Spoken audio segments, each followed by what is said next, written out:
نصائح للنوم بناء على طلباتكم. انا عايزه اقول لك ان الفيديو ده ممكن يكون فارق جدا في حياتك.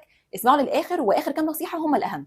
تجنب اي مصدر للنور خالص، ولا وناسه ولا اباجوره ولا اي حاجه، وده بيحسن جدا من افراز هرمون النوم الميلاتونين.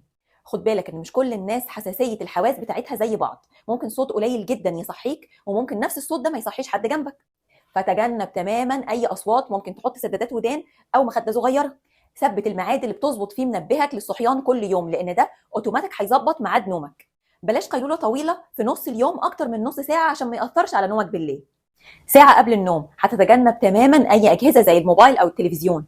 عايزين نبعد عن نوعيه الاضواء دي. نص ساعه قبل النوم هتعمل حاجه بتساعدك على الاسترخاء، زي ان انت تسمع قران او تقرا او تاخد شاور دافي.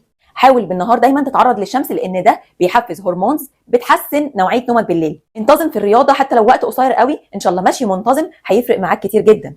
بلاش كافيين خالص قبل النوم ب6 ساعات على الاقل، حتى الشاي بلبن فيه كافيين. بتركز تفكيرك انك محتاج ترتاح دلوقتي حالا، ما بتفكرش في حاجه عدت ولا بكره. وبتحاول تنام في السرير من ربع ساعه لنص ساعه.